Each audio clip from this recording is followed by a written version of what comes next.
Hello everyone, welcome back. We have still been playing Dungeons and Dragons. It's just been a little bit hectic in my life. I've been away on vacation. Jeff was away, so we were really hit and miss. I think we've had five, maybe five sessions. I think roughly.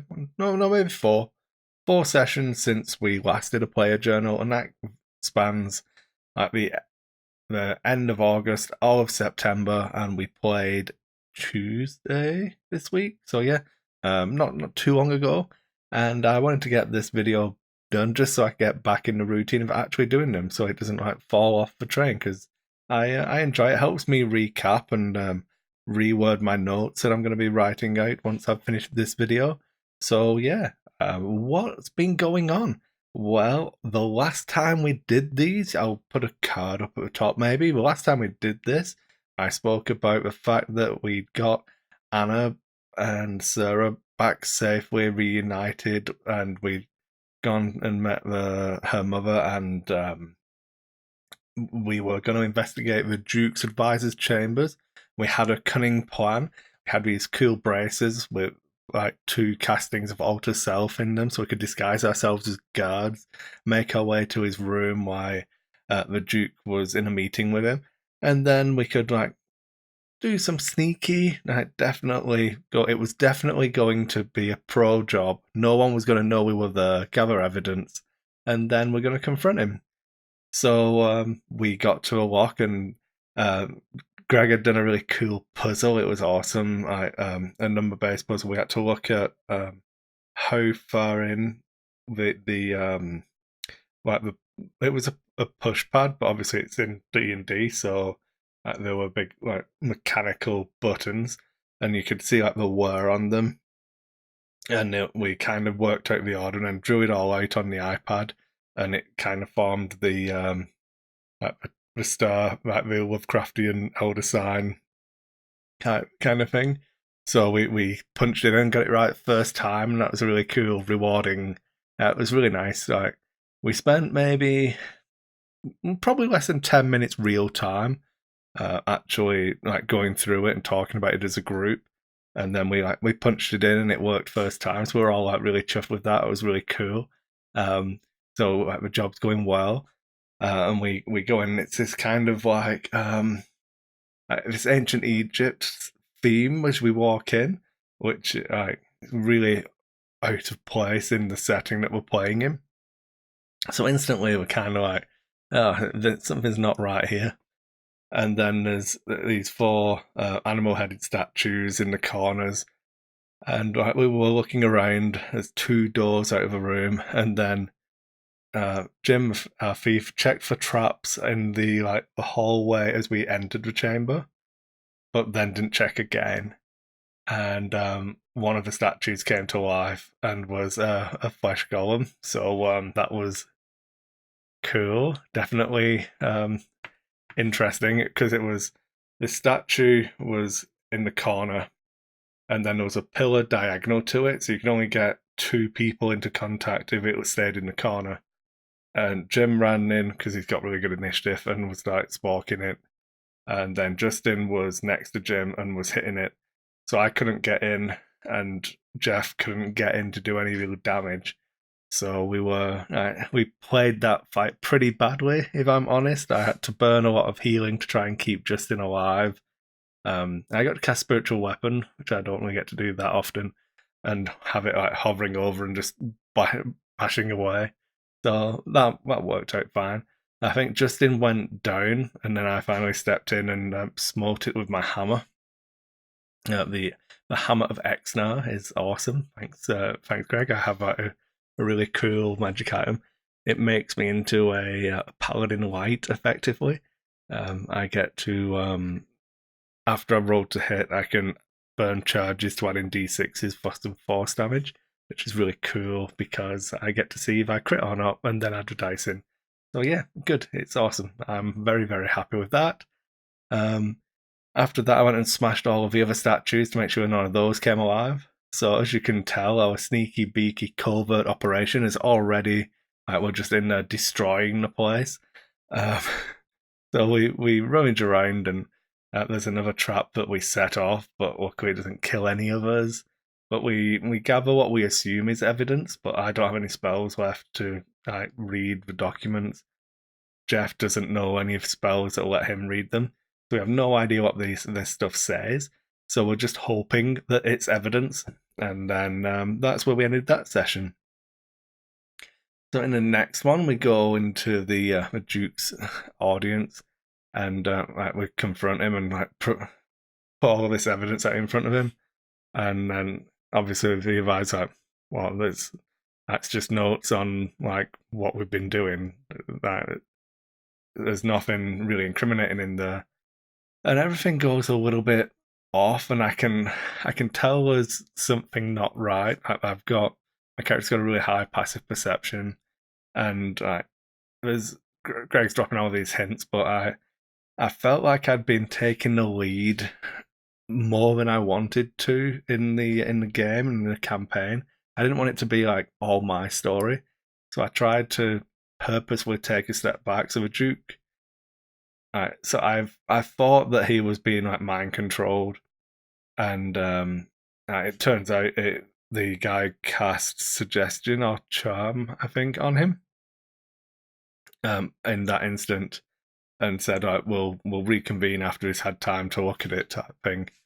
And I didn't want to force the issue, because I'm like, well, my guy would listen to what the Duke said and do as he's told, because if I was being investigated for treason, I would come back when the Duke told me, so surely this guy will.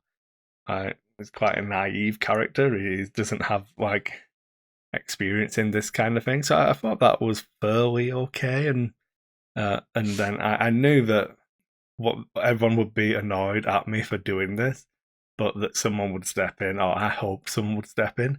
And Jim didn't let me down. He interposed and blocked the exit, and then the Duke got his guards to attack. No, not the Duke. The Duke's advisor got his guards to attack, and it turns out they were vampires, and everything went wrong there. I got absolutely pummeled as I ran in. As soon as stuff went wrong, I was like, yes, I can use my hammer again now. I ran in, did a metric shit ton of damage, and then the guy turned around and blasted me. And quite rightly, I was the healer for the party and did a huge chunk of damage to him, so I was prime target. I think he got me down to 1 hit point, and then I'd really blooded him, so he turned invisible, and on his turn left. So I'm like, well, he's probably gone, but I'm gonna go and shut the doors to a chamber. So I just stood next to the doors and stopped taking part.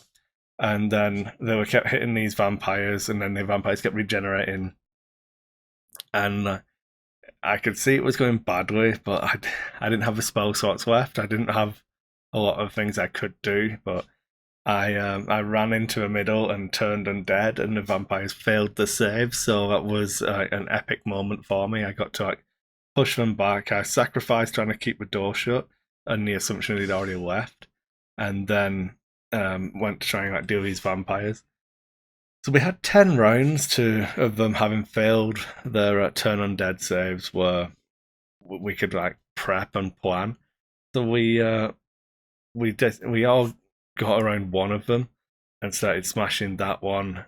We managed to put him down, and then he got back up and put him down, and then I think I was holding my my holy symbol, trying to keep him down, but then we tied up the other one while he was still feared, and then just dragged him outside into the sunlight, and then they died. So that was a lot easier.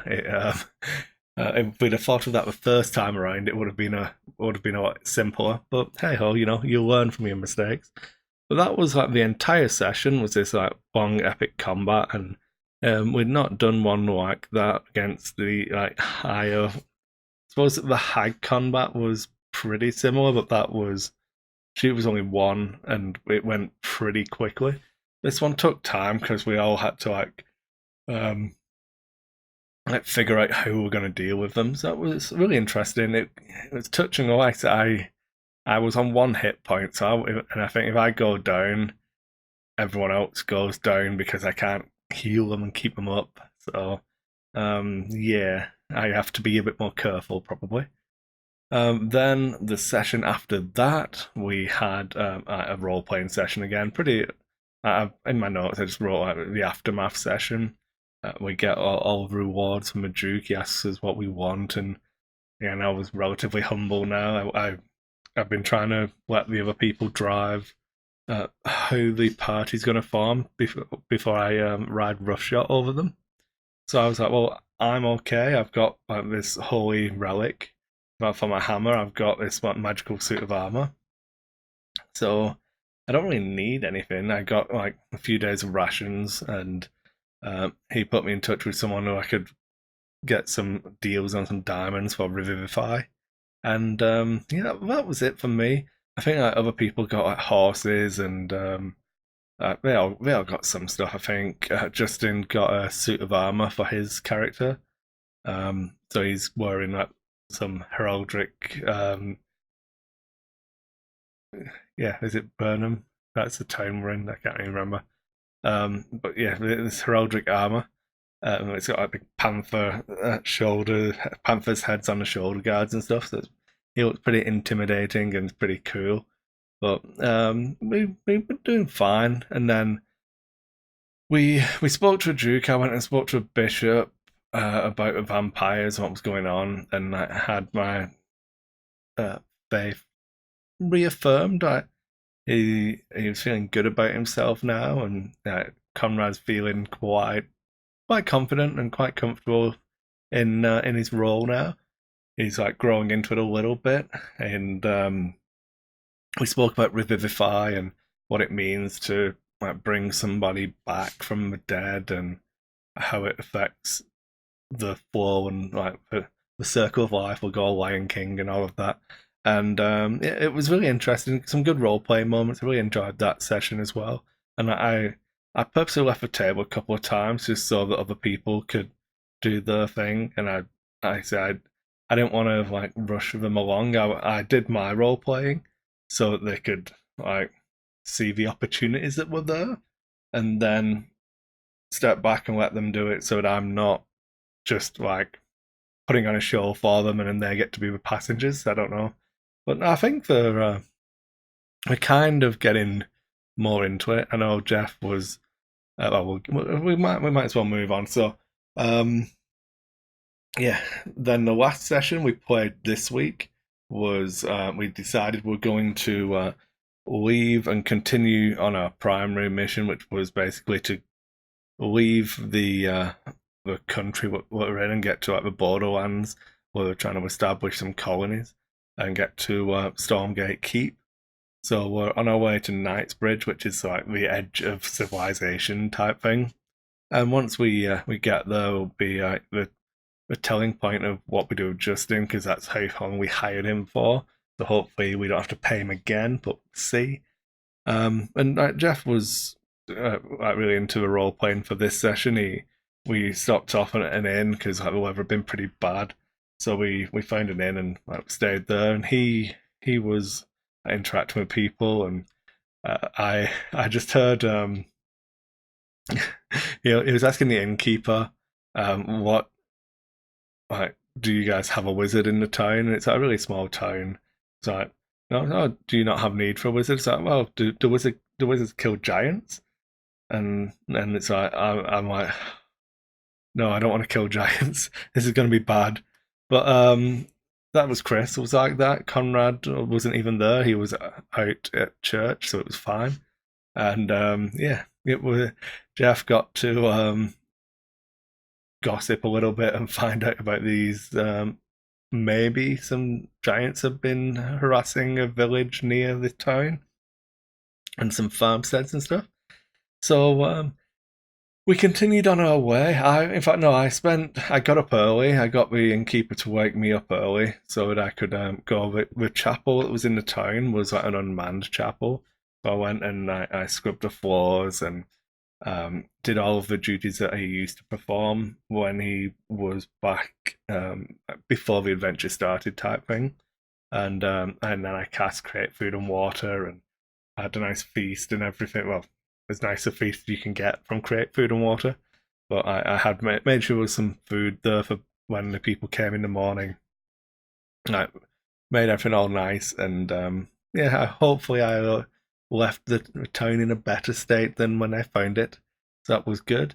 And then we continued on our way, and we veered off the road at the turning for where this town that was being harassed by the giants was, and it was more than a day's march. So we were camping overnight in like horrible rains and stuff, and we got attacked by two entings and some wargs. So yeah, it was a really challenging combat. Um, like everyone, like we just, I put myself down first next to a campfire, and everyone else put themselves down. And then I think Greg said he randomly generated which table side everything came on from. But we'd heard some wolves howling, and then he put out these four wolves. So and then I was like, oh, maybe the dire wolves, and because like we dealt with vampires, so I cast daylight. Then suddenly it's actually these wargs have got like chains around the neck, and behind them, holding them back, were these two entings, and I'm like, oh crap, everything's gonna happen at once. And lo and behold, obviously they unleash the hounds. They all pounce at Jeff, and he's a wizard, so he gets absolutely wrecked. Uh, just about still up. He uses his turn to disengage, so he doesn't get attacked, and then I like swap places with him, and I'm like, well, that's a turn of DPS that we've just lost, and I probably need to do something about it. So, alright, guys, I've used a level 3 slot for daylight because it was pitch black darkness. So I've only got one level 3. I'm going to cast Spirit Guardians, so none of you die. Because if you die, I can't revivify you because I don't have a spell slot left now. And I think it was the right call because Spirit Guardians is a really good spell. It's got a good amount of DPS. I'm in the fight anyway, like trying to hit things and then throwing around healing words to just keep people up. And I couldn't. I think Jeff went down and failed his death save, and then it's okay. Well, I'll throw a healing word at Jeff so he's back up, and then I can hit somebody else. But we dealt with it. I think I only got hit once, maybe. Justin and Jeff both got wrecked. Jeff's the only one who went down. I managed to keep Justin up. He's got obviously got his second wind and stuff for extra healing as well. But it was our first time trying out a couple of house rules that Greg gave us. So we've been running. If you're flanking now, instead of getting advantage, you get +2 to your dice roll and an increased crit range. So you crit on 19s normally. And that came into effect twice, both times on endings, so it was really good. I crit one of them and I exploded him, so okay, I'm going to spend all 3 charges. And I've also changed critical damage so that if you do crit, you do, instead of doubling the dice, or rolling to double the number of dice, you add in the maximum from your dice roll and then roll dice normally. So if you're rolling a d10 for damage, you add 10 and then roll your d10 normally. So like crits are super deadly now, which I'm happy about when I'm doing the critting. When I get crit, I'm pretty sure I'm not going to like that rule. And I was chatting to Greg about it. I think it's going to have the appearance of really buffing his stuff because Greg's going to roll more dice in us because he's playing more mobs at you. So your dungeon master's always going to be rolling the dice more when they're attacking you. So when his crit's going to come up 1 in 20 times, 5% of the time it's going to be a crit. So yeah. Once they start hitting, I'm really going to need to be on top of the healing side of being a cleric, which I've not had to do too much of. It's more of being bringing people back from like the verge of death. So I'm not 100% that I'm going to be able to do it alone. We're probably going to need to find either an NPC or another player to kind of take on maybe one of the secondary healers, a paladin or a ranger or something like that. But yeah, we'll see. I'm not sure exactly how it's going to go, but it was a really close fight. We won. We got it done, and yeah, that's where we ended the session. Obviously, we were pretty blooded. We moved on a little bit, and then we made camp again so we could get another rest because like we got shit rolled. So yeah, um, so that is you now up to date on where we are. We're about maybe 3 days from Knightsbridge. So depending on what happens when we actually get to this town, if there's any more endings, or if it was just these two, then we might be able to get to Knightsbridge in one session. But I'm probably expecting it to take us 2 sessions to get there, and then the journey to Stormgate's Keep will happen, and that's where the story's going to start properly. I'm really enjoyed the setting so far, and we're kind of ramping up our levels a little bit. We're all level 5 now. No, all level 4. Yeah, I think nearly level 5.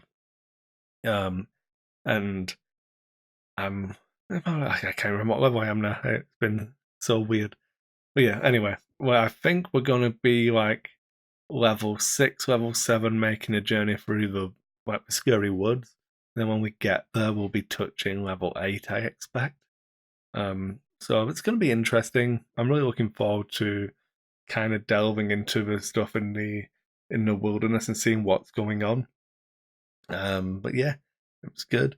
I'll chat more about it after the next one. Obviously, hopefully it'll be more in depth or like better structured because obviously I'm trying to do 4 sessions worth or spread over like 7 weeks worth of play. So yeah, thanks for watching, everyone. Sorry it's been so hit and miss, and yeah, I'll see you all on the next one.